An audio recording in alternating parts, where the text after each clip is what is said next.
बोला कि लाइट नहीं है।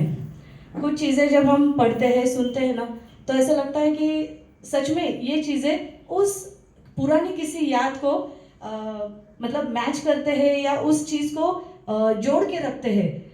ये जो एक मैंने उनके बारे में सुना था कि लाहौर में एक बार एक प्रोग्राम था, बहुत बड़ा इवेंट था। तो उसमें कुंदन लाल सहगल जो सबसे बड़े गायक थे उस समय के, उनका गानों का प्रदर्शन था। उनका बहुत बड़ा इवेंट था वहाँ पे, लेकिन अचानक से बिजली चली गई। ओके। तो बात ऐसे थी कि इतने बड़े कार्यक्रम में अगर बिजली चली जाती है तो उस वक्त इन्वर्टर जनरेटर ये चीज़ें बहुत कम थी। तो जब लाइट चली गई और वो प्रोग्राम देखने के लिए मोहम्मद रफ़ी साहब उस वक्त 12 साल के थे, तो वो और उनके भाई गए थे वो प्रोग्राम देखने के लिए। तो अचानक से बिजली चली गई। आयोजक तो बहुत चिंतित हो गए कि कैसे होगा, लोग चिल्लाने लगे क्योंकि टिकट निकाला होगा, प्रोग्राम तो होने नहीं वाला था, लाइट नहीं आ रही थी। तो उस वक्त रफ़ी साहब के जो बड़े भाई थे उन्होंने आयोजकों से बात की कि अगर हम ये इवेंट, ये प्रोग्राम जो है, ये जो कार्यक्रम है, इसमें अगर हम हमारे मोहम्मद को गाने का चांस दें तो ये गा सकता है। तो वो सोच के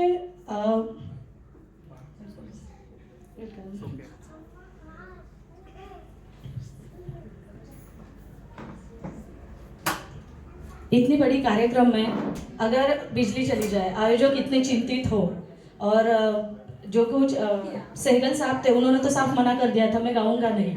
ऐसे वक्त में जब रफ़ी साहब के भाई ने उनसे गुजारिश की कि अगर हमारा मोहम्मद गाएगा तो चलेगा, सब लोग ये बात सुन के जोर जोर से हंसने लगे। कहाँ सहगल साहब और कहाँ ये छोटा सा बच्चा 12 साल का, बिना माइक, बिना लाइट, बिना सिस्टम, बिना म्यूजिक, ये क्या गाएगा और इसका कौन सुनेगा।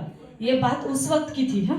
तो फिर बहुत विनती करने के बाद मोहम्मद साहब के जो बड़े भाई थे उनको आयोजकों ने हाँ बोल दिया, अनुमति दे दी। और जो 1.5 घंटे में या 1 घंटे में जो हुआ वो देख के लोग अचंभित हो गए, क्योंकि जो आवाज़ 12 साल के वो छोटे से मोहम्मद की थी वो आज तक हमारे कानों में गूंज रही है। लोग उस वक्त मतलब ऐसे ना कहते हुए भी, मैंने जहाँ पे पढ़ा था सुना था वैसे बोल रहे थे कि लोग सहगल साहब को भूल गए थे उस वक्त थोड़े टाइम के लिए, और वो 12 साल का मोहम्मद उस वक्त हमारे रफ़ी साहब बन गए थे।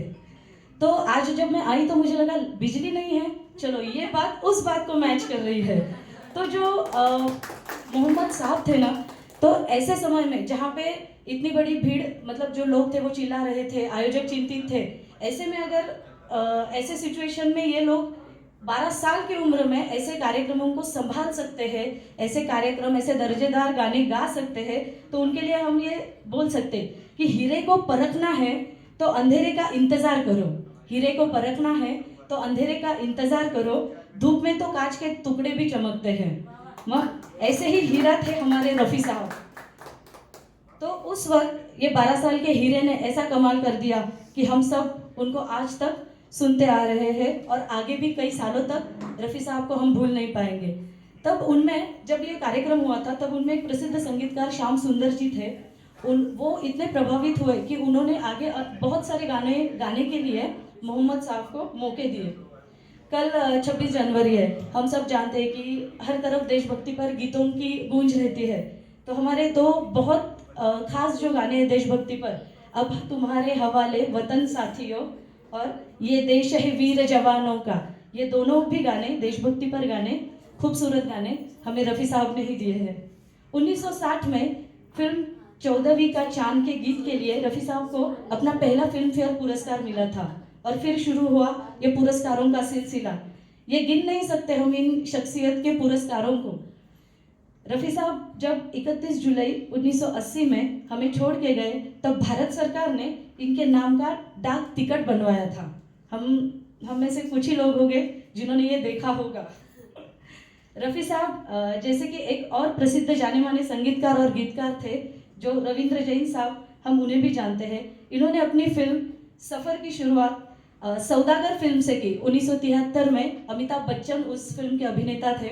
उस सौदागर फिल्म से इनकी फिल्म करियर की शुरुआत हुई थी।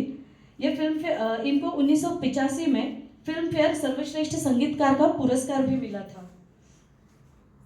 इनको भारत, हाँ, एक बात रविंद्र जैन साहब के बारे में एक ऐसी थी कि इनको भारतीय टेलीविज़न में हम सब भली भांति जानते हैं। कोई बता पाएगा कि रविंद्र जैन साहब का और भारतीय टेलीविज़न का क्या नाता था? क्या करेक्ट? इनका योगदान भारतीय टेलीविज़न में इतना बड़ा था कि जो उन्होंने गाया था मंगल भवन अमंगलकारी, रामायण सीरियल का जो टाइटल सॉन्ग था उसमें बहुत बार ये गाना आया था। उसके ऑथर और कंपोजर दोनों भी रविंद्र जैन साहब थे। रामायण धारावाहिक प्रसिद्ध संगीतकार जो है हमारे रविंद्र साहब, उन्होंने ही उसके बोल भी लिखे थे। अगर हम इन सभी हस्तियों के बारे में और भी जानने की कोशिश करें तो हमें समय कम पड़ेगा। तो आज की इन दोनों हस्तियों को हम वंदन करके आज के कार्यक्रम की शुरुआत करते हैं। मैं पहले रविंद्र भैया को ही गुजारिश करूंगी, सॉरी विनोद भैया को ही गुजारिश करूंगी कि आप शुरुआत करो। धन्यवाद।